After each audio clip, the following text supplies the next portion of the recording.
consigue empatar de nuevo el partido a los 40 minutos de la primera parte.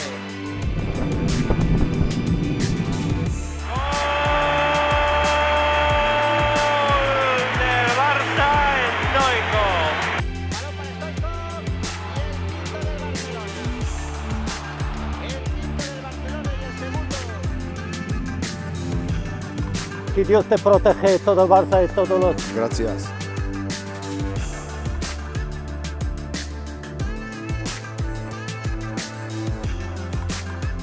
Bonjour, bienvenue à Transversal. Bienvenue à ma maison.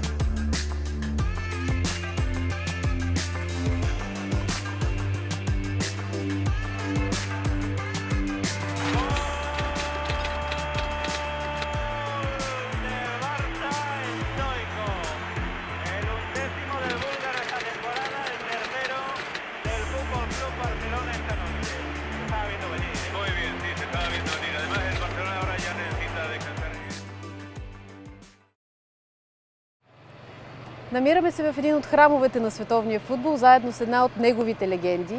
Кой е най-емоционалният ти момент тук? Момент, който никога няма да забравиш? Моменти са много, но първият най-хубав момент е, когато вече официално бях представен като футболист на Барселона. Точно тук пред нас е изхода от съблекалните към стадиона, когато за първи път излезе с екипа на Барселона с една топка в ръката. Това ми е един много специален момент. Защо? Защото много млад дойдох в Барселона, много млад исках да пробия в световния футбол и Барселона ми даде тази голяма възможност. Много искат да дойдат да играят, много искат да станат, но времето показва кой къде е. Сега ще стигнем и до тъжните моменти. Един от най-тежките ти моменти, 90-та година, да. Финала за Суперкупата на Испания, първото ти Ел Класико срещу Реал Мадрид. Настъпваш съдията, наказан си за 6 месеца извън футбола, после месеците стават 2. Да. Какво се случи тогава? Нищо. Просто когато гориш от желание, когато искаш от твой отбор да победи, когато ти искаш самия да победиш, станаха някои неразбирателство между Йохан Кройф и съдията, между съдията и мен. И така се захвърли един скандал, който в последствие... И ти го настъп? Потърпеш от всичкото бях аз, както винаги. Но в времето имах възможност да се срещна с Ориза Респитарти, съдията, който беше на този матч. Извинихме се един друг, защото той също имаше малко вина от това, което стана, провокирайки ситуацията. Напълно хората от федерацията го разбраха и мен и затова видяха, че не е толкова опасно моята агресивност прямо него и затова от тези 6 месеца направиха само 8 мача като наказание, 8-10 мача, защото имаше и 2 мача за купата. Днес сте в добри отношения. Той дори ти благодари, че си го направил звезда, че толкова много се е говорило за него след тази... Да, действително, че в годините останахме така добри приятели. Виждали сме се много пъти и в Испания, и по програми, където сме имали възможност. Така че остават само спомените в времето, кое е било, нали, кой какво направил. Това е история. Все пак за мен е история, че поне останах в историята с екипа на Барселона направил това деяние. Знаеш ли, гледах как френската Уикипедия те описва. След името ти пише гениален футболист с лош характер. Това ли е тайната? Такъв ли трябва да бъде един спортист, за да стане наистина велик? Какво да кажем за Кантона тогава? Значи ние двамата сме едно и също. Ами да, медиите често ви сравняват, често правят сравнения между защото сме малко по-различни, да. Малко по-различни сме. Защото ако нямаш характер, не можеш да пробиш в световния спорт. И точно такъв характер. Сега, такъв характер не е да направиш, нали, да настъпиш съдия или както Ерик направи с Фена там, където играеше в Манчестър Юнайтед. Но това са важни неща в спорта, да покажем, че ние имаме някакви права. Сега не може да допуснем някой си да говори каквото си иска и каквото си иска това да прави. Сега, колко да е, къв ще да е Фена, И аз да съм на мястото на Кантона и аз бих поступил така. И Кантона, ако беше на моето място, също ще да поступи така. Затова... Много футболисти и включително много чужденци са минавали и минават през отбора на Барселона. Изглежда обаче, че Барселона наистина е специфичен клуб. Ти като един чужденец, как успя, какви качества трябва да притежава един футболист, за да успее наистина да покаже това, на което може и да се реализира в клуб като Барселона? Ами първо трябва да има самочувствието, че може да играеш в този отбор. Аз дойдох със самочувствието, че съм голмайстор на Европа, с златна обувка, 38 гола. Станах 3 пъти шампион на България, купи колкото ми взели там с ЦСК. И моите възможности, аз знаех докъде са моите възможности, докъде, как съм ги постигнал, мои колеги, които ми помагаха, всеки изминал ден аз да раста нагоре.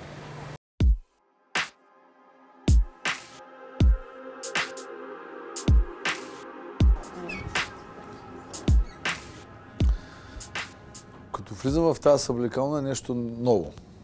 Сега, нека да кажем на нашите зрители, че се намираме на едно наистина много специално място. Съблекалнята на Барселона и строго забранено за външни лица. Ще ни покажеш твоето шкафче. Това е съблекалната, когато 90-та година пристигнах в Барселона. Същата едно към едно, не се е променила. Сега има някои подобрения, но едно към едно. Едно към едно. Тук беше за разбори, за тренировки, мачови, екипировки. И това е моето шкафче. Тук, ако гледате, всичко е едно към едно. Автентично. Няма много промени. Тук сме правили разборите с отбора, с Йохан Кройф. Стотици разбори с Йохан Кройф. Си сигурно много тежки, много радостни моменти. Какво ви казваше той? Как ви мотивираше преди матч? Какво казваше след матч? Трудно, но не беше и лесно, когато правихме тази комуникация с него, когато правеше разбор, особено когато сме загубили. Беше един бункер, когато сме загубили. Някои от мачовете тук просто беше тишина, никой не говореше, само той така правеше разбори от тежък характер. Естествено, това, което ние сме го направили за добре, това, което трябва да направим, това, което трябва да подобрим, да не се повтарят тези загуби. Много пъти сме имали разговор тук на 4 очи, в тази съблекална, той и аз. Но винаги е било за доброто. Аз мисля, че тази съблекална винаги ще ти дава една енергия за това как може да побеждава, за това как може да излияш всеки матч победител. От тук тръгна всичко. Знаеш, че много се говори за спортната методика на Йохан Кройф и наскоро прочетох, че всъщност тя се пази в строго секретна тайна и част от тази тайна, част от неговите методи, той е споделил и е завещал единствено на теб и на Гвардиола. Вярно ли е това? Има така някакви неща. Имаме неща, които той лично ни е подарил на нас, които ние си ги пазиме. Това са секретни неща, които са... Тоест има действително такъв документ с неща, които са предадени от него на вас? За нас, да. И някакво мъничко нещо. Какво, например, Никога да не казваш, да речеме, имаме много това, което да не казваш никога аз. Вие сте видяли, че аз никога не казвам аз. Винаги са моите колеги, моите приятели, моята фамилия. Моето аз съм го зачеркнал, както сме свикнали да виждаме. Най-много в България. Аз съм направил това, аз направих това, аз направих това. Кройф казва никога аз. Да, това е едно от нещата, които аз винаги изпълнявам до ден днешен. Да не казвам това аз. Също има едно много важно е да не казваш на футболистите ти какво си правил. И да ги караш зорлен с те да го повтарят, което ти си правил. Добре, тази съблекалня помни много весели истории. Много весели истории. Сега към една от веселите истории. Историите са много весели. Тук в това джакуси, което го виждаш пред нас, когато станахме европейски шампиони, тук по тези душови вкарах президента Нунес, заедно с костюм, с вратовръзка, както дойде след мача. Действително, това джакуси има история. Има шампанско вътре са еляно, плодове вътре са плували. Така че това е история на Барселона. Това е действително. От тук тръгна. Това е ми Dream Team. Династията Барселона. Династия, защото Барселона има една голяма история. Барселона има 117 години история. Но всичката история е тръгнала от тук, на Барселона. Може би най-големите трофеи, които са спечели, и всичко от тук. И оттам нататък вече всичкото това младо поколение, които са Пужол, Виктор Валдес, Пике, Меси, Инеста, Педро, нали, Божан, всичките тези хора, които са минали през този клуб, действително са минали през тази съблекална. 25 години от спечелването на първата шампионска лига за Барселона честваме тази година. Ако трябва да направиш един паралел между Барселона преди 25 години, твоята Барселона, и Барселона, която виждаме днес? Няма разлика. Аз никога не съм обичал и никога не съм сравнявал един треньор с друг треньор, един футболист с друг футболист или един отбор с друг отбор. Ние сме история. Ние сме история. Не може да кажеш, този отбор е по-добър от другия. Просто всичкото е една фамилия, като един юмрук стигна в едно. Така че за мен всичкото това, което е като история, е дължимото на трите букви. FCB. Футбол клуб Барселона.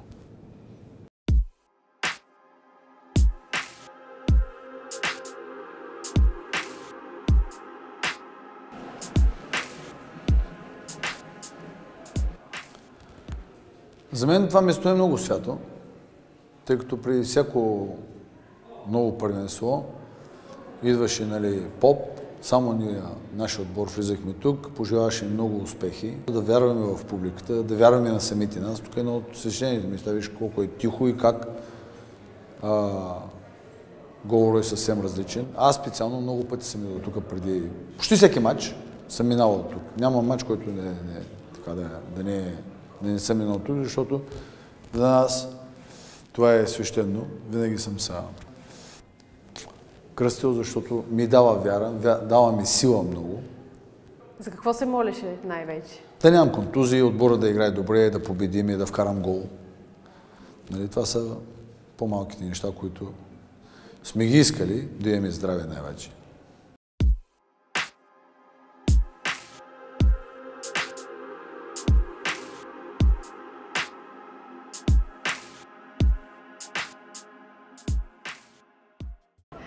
Предполагам, че чувството е страхотно да стъпиш отново на този терен след 25 години.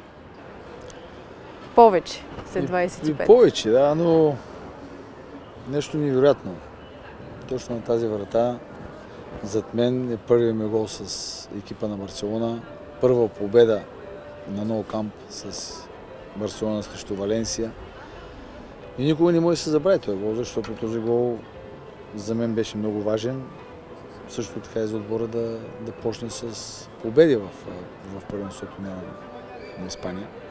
И една страхотна наша комбинация, която винаги сме правили с Бакеро, с Лаудруп.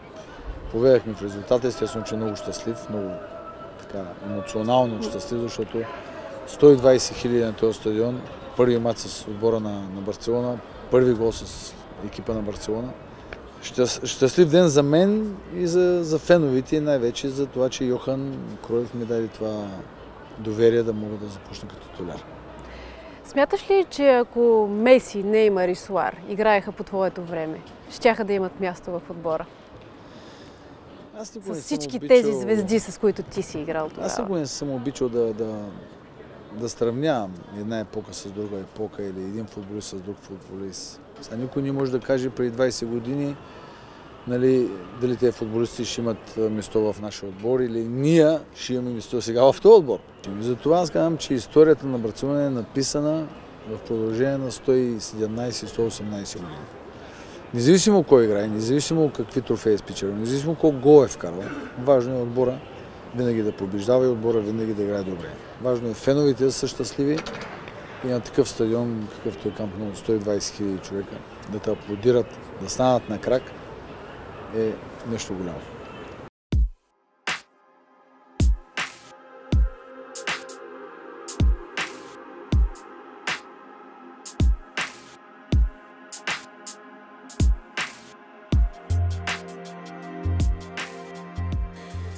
Ме пита, какво ти обясня? Сега това е златната топка от 1994 година, която е тук в музея на Барселона. Оставя съм една от моите фанелки, които съм играл с екипа на Барселона. Тук виждаш, има фанелка на Марадона, когато е играл в Барселона. Това е една малка история, която винаги, когато дойда тук, първо идвам тук, защото това ми е трофей, което най-много съм го мечтал като футболист да го взема.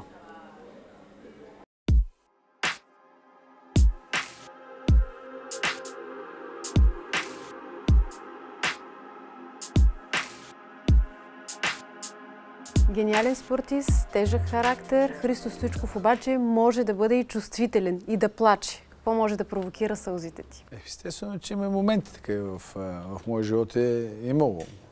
Когато ти излизат сълзи, когато загубиш своите най-близки приятели, когато спечелихме тази купа също, ми тъкнаха сълзи, защото това е емоционално. Няма никой не може да го провокира да го изживее с този момент. И действително сега, след толкова години, когато виждаш, нали, и пак пипаш тази купа, знаеш, че си играл за нея, знаеш, че си е спечелил 1992 година, естествено, че емоцията е по-голяма. Кое е най-силното, най-печелившото ти качество в личен план? Може би спортната ми злоба, характера ми на победител. Това е едно много важно качество, което в най-труден момент също успяваш да ги пренебрегнеш тези неща. Затова винаги казвам, че характера на един човек е едно важно качество, но знае как да го менажира. Това не е. Ти знаеш ли? Горе-долу справям се с това. Независимо, че много хора говорят по мой адрес, без да ме познават, даже не са имали щастието да ме докоснат, да бъдат с мен на 5 см, но завистта, злобата, това е нещо пречовешко да има срещу тебе. Но това отдавна сме го преживели, отдавна сме го минали. Аз съм независим, но се съобразявам с мнението на други хора. Те хора по принцип обичат да бъдат обичани, така и с теб. Когато усещаш неприязан от среща, веднага вадиш силното оръжие, защитаваш се и си агресивен с останалите. Първо съм агресивен за това, защото не са готови и не са подготвени да се искат. Дали ще е едно интервю, дали ще е една снимка. Те идват и казват, трябва да го направиш това или ако чака малко. Значи има тук някакви стъпки, някакъв ред. За да стигнеш до мен, трябва да минеш някои стъпала. Ще го направя, когато аз искам и когато искам аз да го направя, така да изглежда хубаво, както на мен ще ми е хубаво, както на хората ще ми е хубаво. Най-големият ти недостатък? Най-големият недостатък? Това, че съм си аз. Аз не мога да се променя. Характера ми, това, че съм първичен, това, което го виждам на секундата, ти го казвам. Казвам ти го така, както е, директно. Ако го приемаш, приемаш. Ако не го приемаш. Затова много пъти, когато съм бил агресивен, съм агресивен за това, че им показвам, че по начина, по който те го искат, не става. Христо Стоичков не обича предателството, не обича предателите. Кое е най-голямото такова срещу теб? Има много. Затова нито са вече в телефона ми, нито им се обаждам, нито им давам възможност да стигнат до мен, а камо ли да разговарят с мен. Имал съм в моя живот много предатели, които са ме така разочаровали то в голяма степен, но съм си взел поука. Аз си ги избирам приятелите. Аз приятелството не се го купувам. При 17 години в Барселона пристига едно момче от Аржентина, което ти приемаш така като свой син. За него си и учител, и вдъхновител, грижиш се за него, тренираш го. Днес няма човек на планетата, който да не познава това момче, Лео Меси. Можем ли да кажем, че това по някакъв начин е синът, който никога не си имал и който може би си искал да има? Действително, че за мен беше щастие и така първите стъпки на Меси, когато започна в Академията на Барселона. В първите месеци, когато се отказах, започнах да работя с Барселона, с Академията на Барселона, с всички нападатели. Имах определено време да работя с тях и действително ми направи силно впечатление, че това момче един ден ще стане най-добрият футболист. Какъв човек е Лео Меси и защо успя да стане толкова голям футболист? Лео Меси е много спокойно момче. Лео Меси е приятел за неговите приятели. Той никога не казва не. Винаги гледа да помага. Изключвам вече тук футболиста Меси. Говорим съвсем човешкото Меси.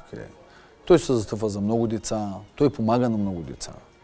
Той помага на много негови колеги, които в момента влизат да играят, той също много им помага. Тренира, им показва някои неща, както той ги учил. Един човек, който е 24 часа в главата му е футбол.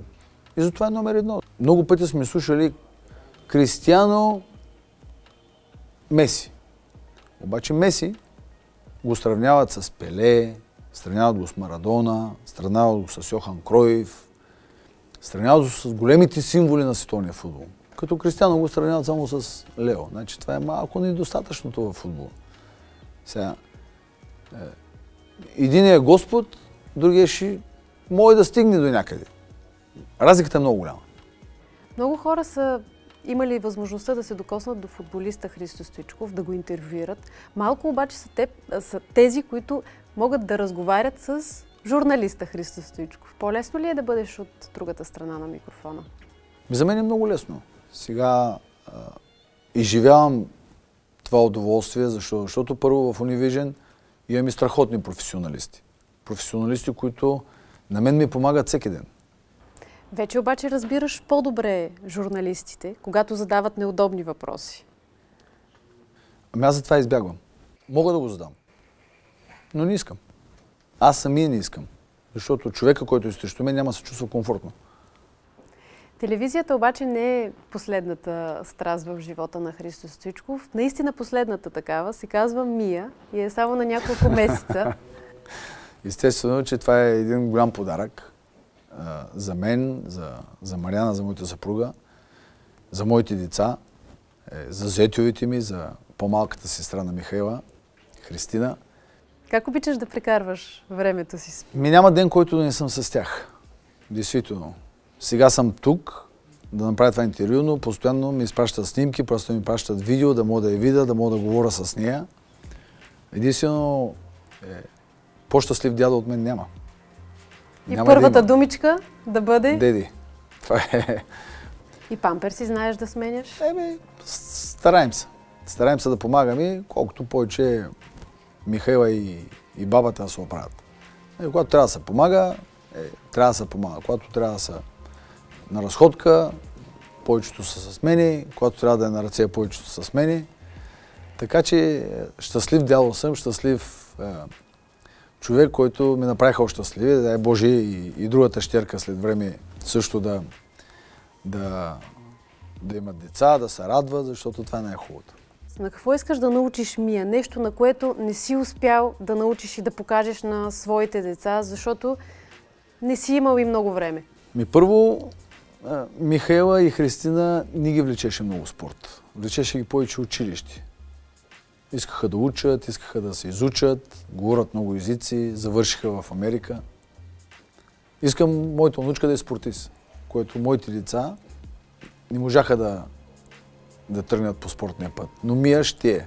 100%. Не футболист. Не, футболист не. Футболист не.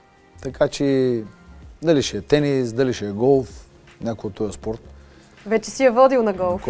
На който тя ще се спре, тя се ориентира какво иска да прави. Но ще бъде спортист 100%. А в живота като човек, какво да цени най-много? Да бъде честна, отговорна, да има характер като мен, да знае да се защитава, защото ще има много такива доброволци, в кавички, които ще търсят интриги. Но по-малко аз си я вкарам в пътя, където трябва да върви. На 51 години живота ти изглежда като сбъдната мечта. Каква е все пак твоята равносметка? Какво още иска да постигне в живота си Христо Стоичков? Първо съм здрав, семейството да ми е добре, внучката да ми е добре, зетьовите са добре.